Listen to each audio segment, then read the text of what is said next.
Good afternoon. I hope you guys doing fine. So let me introduce myself first.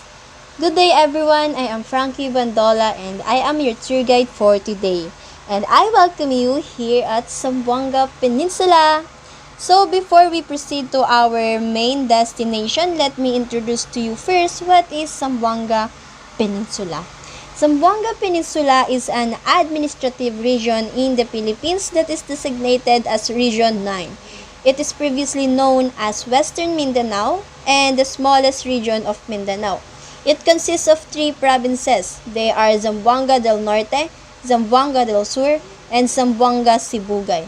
And it has 4 cities. They are the Dapitan City, Dipolog City, Isabela City, and Pagadian City. So now, let's proceed to our first destination. Welcome to Isabela City. So before I introduce to you the Isabela City, let me inform you that Isabela City is different from Isabela Province because Isabela Province is located in Cordillera Administrative Region. However, the Isabela City is located in Zamboanga Peninsula. Alright, so I think that's clear enough. So, Isabela City is located in Zamboanga Peninsula that can be found in Basilan, also known as Isabela de Basilan, and it is a component city and capital of the Basilan Province. But now, the capital of the Basilan Province is the Lamitan City na po. When we talk about the administration of provincially devolved services and functions, the Isabela City is located in Basilan that is part of the autonomous region in Muslim Mindanao. But when we talk about the administration of regional services, the Isabela City is still part of the Zamboanga Peninsula. Why? Because Zamboanga Peninsula is siya yung nagbibigay ng public services sa city ng Isabela. Now, let's proceed to our tourist attraction, which is the Malamawi Beach Resort that is located in Lukbutan, Barangay Malamawi, Isabela City. Malamawi Beach Resort is also called as the Maldives of Basilan dahil kung mapapansin natin is yung daanan dyan or yung parang tulay is familiar sa Maldives or sa mga beaches na makikita natin sa Maldives. So, Malamawi Beach Resort is a white beach that has a long stretch of fine white sand. Since onti-onti na siyang nadidiscover and nade-develop, now they have cottages and rooms available for their visitors and tourists. So, what are the activities and things they can do in Malamawi Beach Resort? Of course, to swim, to relax, and to appreciate the view itself. Second, welcome to Bulingan Falls. It can be found in Lamitan City. It serves as the major tourist attraction due to its cold and clear water that provides summer splars for visitors.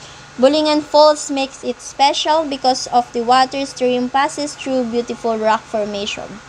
So the rock formation po, siya mismo yung nagiging tourist attraction sa Bulingan Falls. And it provides summer splars for visitors na kung saan nabibigay siya ng cold and clear water sa mga bumibisita dito. So what are the activities or things you can do in Bulingan Falls? Of course, to swim, to relax, and to appreciate the view itself, like what the things you want to do in Malamawi Beach Resort. But also, before we reach the Bulingan Falls, we need to hike. So let's consider that hiking is still part of the activities or things you can do in Bulingan Falls. So, ang mga tao is hindi lang siya basta-basta nagta-travel because of its tourist attraction or because of its destination. But of course, some of the people wants to discover something new and gusto nilang puntahan yung isang lugar because of its product. So, welcome to Yakan Weaving Village. Yakan are indigenous people from Basilan. This simple village has an abundant display of colorful, locally made items such as placemats, table runners, brassware, and the mass-produced batik that bears the traditional geometric design. Tourists will also have the chance to witness firsthand how the Yakans weave their famous product. No, dito sa Yakan Weaving Village, mararanasan mo rin na ikaw mismo ang gumawa ng iyong hinahabi na product or di kaya bumili ka sa kanila. So, what are the activities or things you can do in Yakan Weaving Village?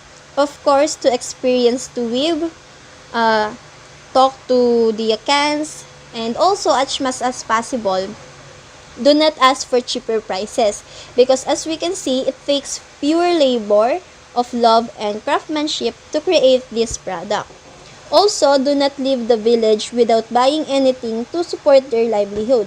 Kasi yung mga niwiwib nila or mga hinahabi nila is pwedeng maging pasalubong natin sa mga taong minamahal natin. And also, ask permission when taking photos. Wala namang masama kung mag-a-ask tayo ng permission, lalo na't hindi natin alam yung mga patakaran na meron sa Yakan Weaving Village. Now, let's proceed to the top 3 famous food in Isabela City. First is the rice pastil that are super affordable. That is cost for 20 pesos and sometimes they have promos like buy 6 for 100 pesos. Rice pastil is a packed rice dish made with steamed rice wrapped in banana leaves with dry shredded beef, chicken, or fish. It is a popular and cheap breakfast meal in Isabela City, most commonly in Mindanao.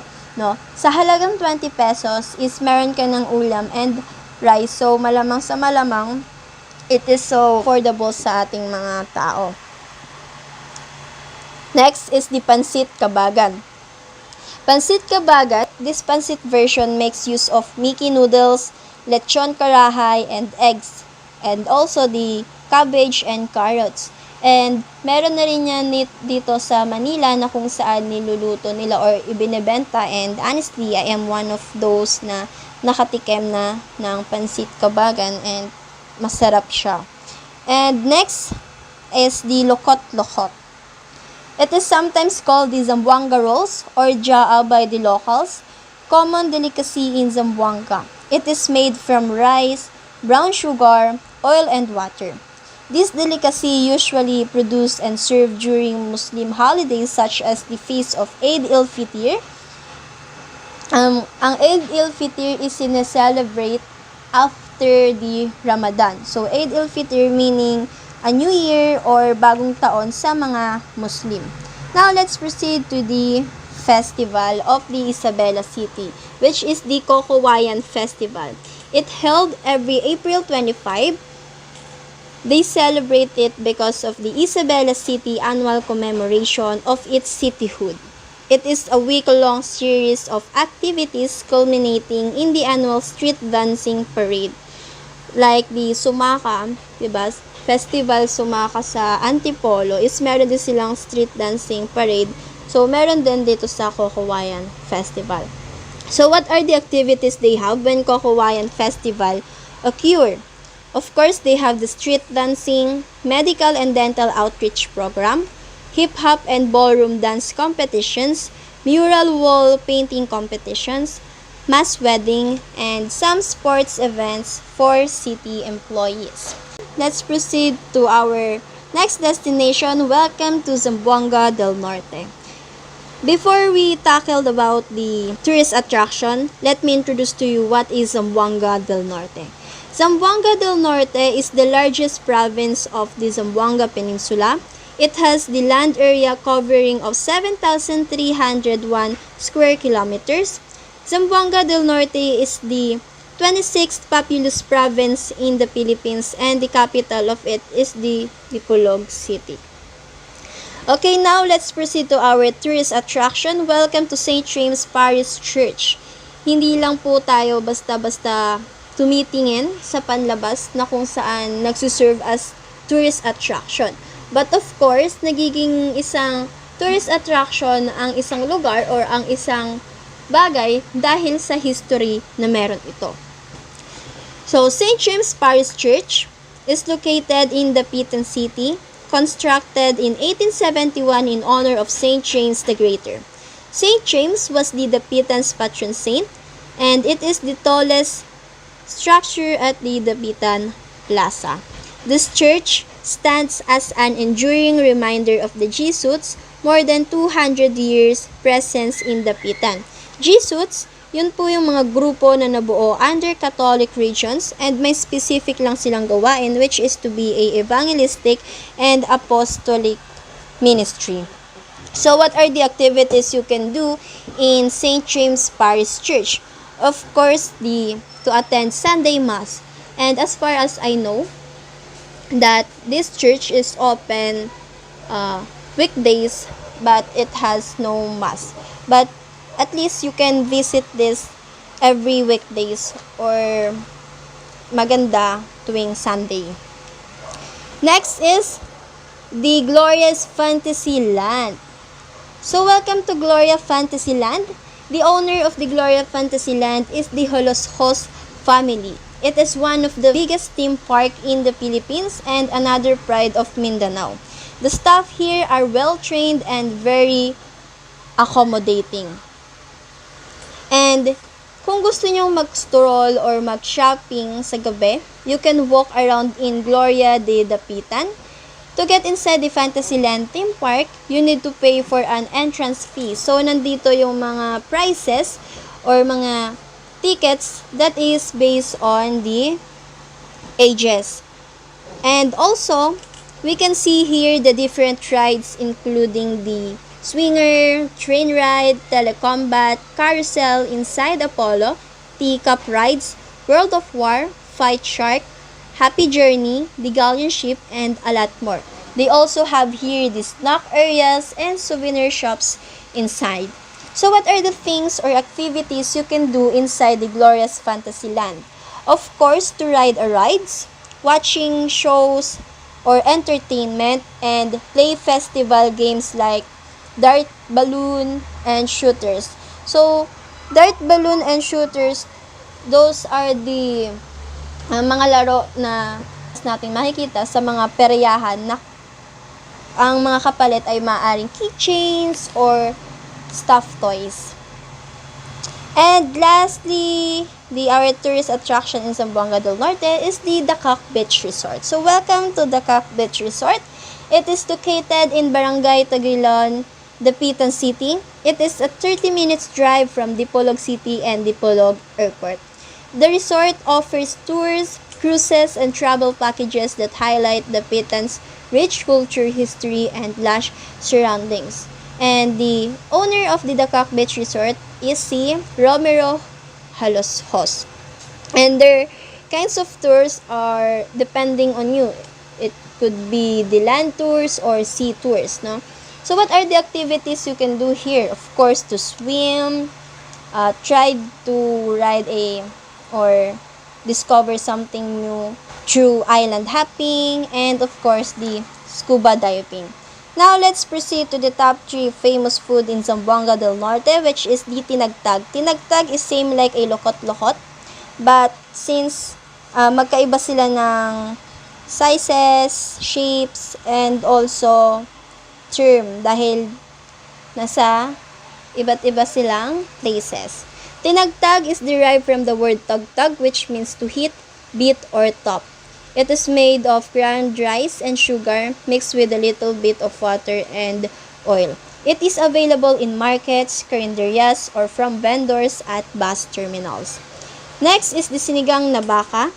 It is a tamarind-flavored soup made with beef ribs, kangkong, radish, and gabi. Next is the chupa culo. Chupa means sock. Culo in Spanish means butt, or in English meaning behind. So chupa culo means suck my butt or suck behind.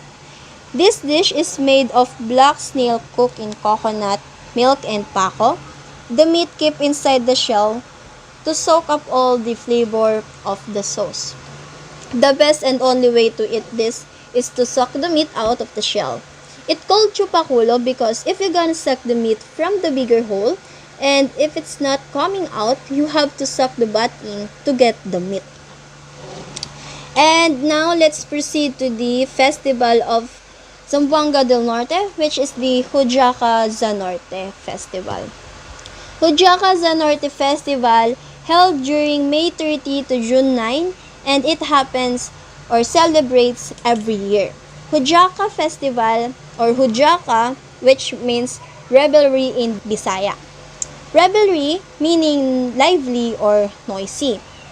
Meaning that kapag sineselebrate natin or kapag sineselebrate nila ang Hujaka Zanorte Festival, is mararamdaman talaga nila na may festival silang sineselebrate dahil sa ingay at dahil sa sobrang buhay na buhay yung festival na ito. Hujaka meaning merrymaking in Visayan term. Merrymaking meaning enjoying oneself with others. Kasi ang Hujaka Zanorte Festival is sineselebrate nila yung the founding of the province and the 25 municipalities and 2 cities na meron ang Zamboanga del Norte. Also, Hujaka Zanorte Festival is considered as the mother of all festivals in Zamboanga del Norte. And a Zanorte word or the Zanorte is a short term for Zamboanga del Norte. So what are the things or activities they have here? Of course, they have the Tirador Shoot Fest, Regatta Motorboat Racing, and Dama. Instead of using coins and battle cups, they rather use the coconut shells sa larong Dama, no? And also, the highlight of the festival is to showcase the extreme cultural talents of people from Zamboanga del Norte. Sina-showcase nila kung gaano ka talented yung mga tao sa Zamboanga del Norte. Also, there is a number of sporting events that occupy the festival calendar, including the Jet Ski Challenge, Golf, Airsoft, 4x4 Off-Road Challenge, Mountain Bike Tour, Poker, Boxing, and among others. And the finale of the event is called the Hujaka Zanorte Street Dance Parade. Before we proceed to our next destination, is there any other questions you would like to ask? So I guess none. Good afternoon, everyone. I am Margaret Torres and I will be your tour guide for today, and I would like to welcome you all here in Zamboanga del Sur. We have our top 3 tourist attractions. Our first destination will be here in Once Islas or 11 Islands. 11 Islands includes Bisaya Bisaya, Siromon, Baong Baong, Bubu, Salangan, Simadang, Lambang Lambang, Bagiyas, Kabugan, Panganak, and Lampian. But among the 11 islands, 4 have been officially developed for tourists, including Bisaya Bisaya, Siromon, Baong Baong, and Bubu. Sila lang yung may mga tourist-friendly facilities gaya ng beach cottages, trekking trails, and designated kayaking and snorkeling sites. They managed the community-based ecotourism site with support from the LGU, City Tourism Office, and tourism agencies. The site aims to empower the community while respecting the indigenous peoples who live here. The first island we stopped at was Bisaya Bisaya, where we enjoyed a leisurely trek to the other side. This island has a very pretty beach on one side and interesting rock formations on the other side. It was named after Visayan fishermen who once frequented the islet Bisaya Bisaya, the southernmost island, and it belongs to Barangay Panubigan. Bisaya Bisaya is also the smallest. Even this 3-hectare islet lacks in size, it makes up for in its desolate picturesqueness, making it the most popular stop among tourists.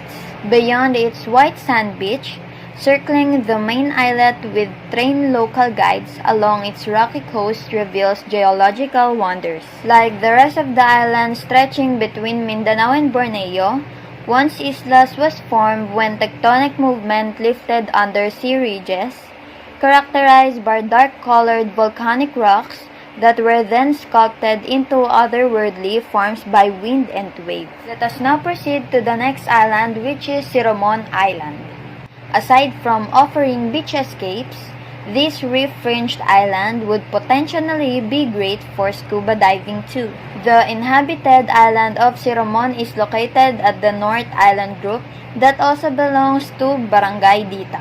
Near its main beach and sandbar is an abandoned hut with woven bamboo walls and iron sheet roofing where an MNLF commander turned peace advocate by the name of Akbari Samson. Also a fifth-generation descendants of Sayari once lived until his untimely death 7 years ago during a boat accident. His humble dwelling will be converted into a small museum about the life and achievements of the local hero, admired by Muslim and Christian villagers. Let us now proceed to Baong Baong Islet. The tidal flats of Bisaya smaller islets overlook nearby Baong Baong, another uninhabited islet that is also belongs to Panubigan, which harbors a pristine beach and more fascinating rock formations.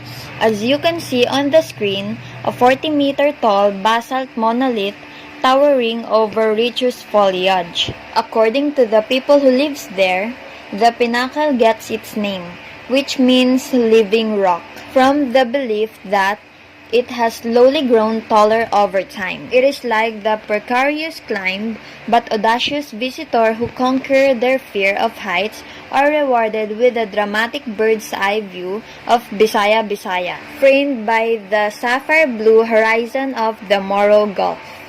Let us now proceed to the last island of 1 islas or 11 islands, which is Bubu Islet. Bubu Islet is where cultural tours are offered at its mosque and village. You should be aware of the local customs and practices and bring modest clothing or cover-ups to respect the community, as beachwear is inappropriate for visiting mosques. Our second destination will be here in Fort Pilar. Fort Pilar was founded in 1635 as a garrison during the Spanish period. The Fort Pilar serves as a present-day open-air shrine. It is originally named as La Fuerza Real de San Jose. The fort is named after and dedicated to Our Lady of the Pilar. It is the patrons of Archdiocese of Zamboanga. Its image is embossed at the altar, which was then an entrance of the fort. Fort Pilar also houses a National Museum branch inside the fort. One can appreciate the glorious past of Zamboanga as a Spanish city in the Orient skies here in the museum. It also has record of inhabitants and antique items of the early time. It has also exhibit paintings, natural marine life, and cultural memorabilia. Fort Pilar is now an outdoor Roman Catholic Marian shrine and a museum. It is the major landmark of Zamboanga City and a symbol of the city's cultural heritage. Our third and last destination here in Zamboanga del Sur is Merloquet Falls. This scenic waterfall is a rising destination located in the interiors of Barangay Sibulao. So if you are adventurous person, this is perfect for you because it is into nature hikes and outdoor activities. This should definitely be on your must-do list. Merloquet Falls actually has 2 chairs. The lower level is the more dramatic one with a height of 10 meters. Climbing up the side of this falls using 3 routes and a thick rope will reward you with a view of the fall's upper chair. You can even look down the first falls. Here are the top 3 famous foods here in Zamboanga del Sur. The first one is knickerbocker. This sweet dessert is a cross between halo-halo and sagot gulaman. It is made of fresh fruits instead of kaong and nata de coco, gelatin, condensed milk, and strawberry ice cream. And it is the favorite of Zamboangueños. The second one is balbakwa. Balbakwa is a beef knuckle dish similar in appearance to paksiw na pata but tastes completely different. It is served with calamansi and has a thick sauce that is in Visayas and Mindanao, but the best one is in Zamboanga and it is served in King's Balbakwa in Santa Maria Road. The third one is chicken pianggang. It is a chicken curry dish using burnt coconut paste, so it has a black color. It doesn't look very appetizing, but they say that it's very delicious. Let us now proceed to Zamboanga del Sur's festival. Pasalamat Festival is one of the most colorful and grandest celebration in Pagadian City in Zamboanga del Sur. It is dubbed as the Little Hong Kong of the South. Pasalamat Festival coincides with Cebu City's Sinulog Festival. Pasalamat Festival is highlighted with fluvial parade, trade exhibits, the Mutiang Pagadian beauty pageant, carnival shows as well as a civic military parade. The event is the annual cultural and religious festival that is held every third Sunday of January in honor of its patron, Saint Santo Niño. We are now here in Zamboanga, Sibugay, and I would like to welcome you all here.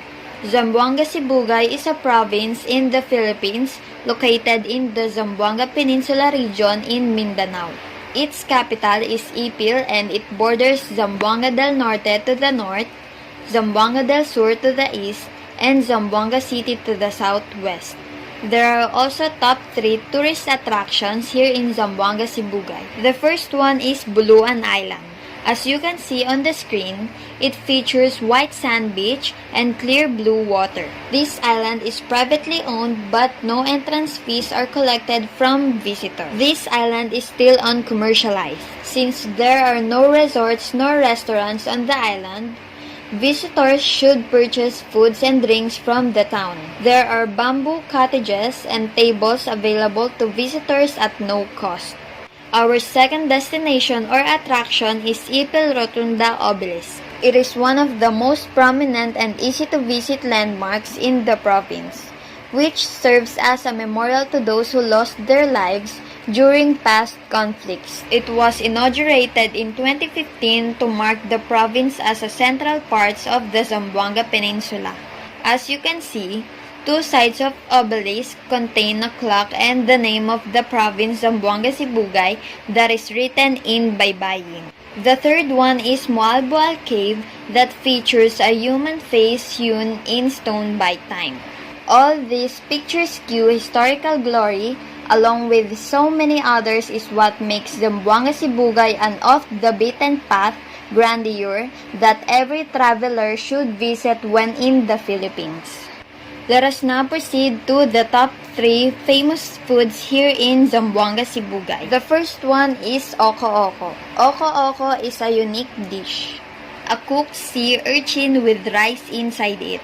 The rice inside the sea urchin was sautéed and flavored, which blended well with natural saltiness of the sea urchin.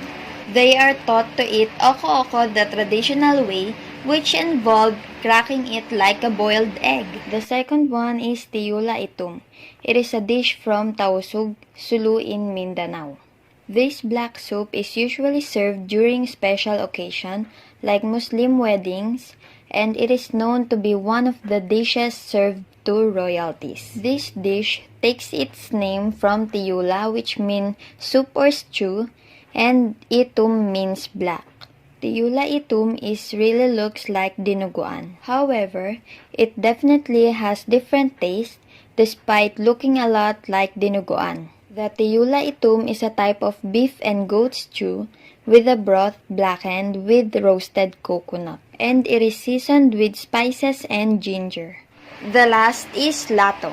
The seaweed clusters were salty and they were accompanied with unripe mangoes and a sauce created with a combination of shrimp paste and coconut milk. Let us now proceed to the Festival of Zamboanga Sibugay. Sibug-Sibug Festival is one of the most awaited festivals in Zamboanga Sibugay. Sibug-Sibug celebration is praised during their establishment day on the territory of Sibugay every February 26 with beautiful ethnic street hitting the dance floor, with costumes delineating great reap, wedding, and recuperating ceremonies. Culture and tradition. As we can tell for their kinship, The character of the Zamboangueño people is peculiar family system, respect for one's ethnic heritage, inclination for extravagance, as well as aristocratic behavior, fiestas and siestas. Mostly, they are devout Roman Catholic. More globalized tastes were also acquired by the Zamboangueños in food, designer fashion, and customs. A case of cultural extremism is raised in Zamboanga City when using symbols in the Vinta and Leha-Leha of the Bangingi and the Badjao. Vinta and Leha-Leha means boat and sail. They also do not observe gender-based division of labor. Men and women work together in the fields and men will cook and take care of children if necessary. And also, sinasabi na tuwing festival daw sa Zamboanga is umuulan. Maging sila ay hindi alam kung bakit. No? And one of their tradition is their art tradition, which is the weaving, basketry, and metalwork. Weaving na kung saan paghahabi, basketry ang paggawa ng mga basket, at metalwork na kung saan paggawa rin ng mga metal. And also, they have the Zamboangueño traditional costumes. Sa lalaki, tinatawag itong camiseta Zamboangueña, at sa mga babae naman, tinatawag itong mascot. At sinusuot nila ito tuwing may mga formal occasions and celebrations. At hindi makukumpleto ang ating paglalakbay kung hindi tayo pupunta sa mga souvenir shop or palengke na kung saan bibili tayo ng mga pasalubong. So, dito sa palengke ng Zamboanga del Norte or sa souvenir shops ng Zamboanga del Norte, pwede tayo makabili ng mga t-shirts, mga weave products, and so on. Is there any other questions you would like to ask before we end this tour? So, I guess none. Thank you for listening. Your next destination will be held 1 minute ahead after this tour. Again, I am Frankie Bandola. Together with Miss Torres, we thank you for listening and joining this tour. We hope you enjoy and discover something new from Zamboanga Peninsula. Until we meet again, have a nice day everyone and mabuhay!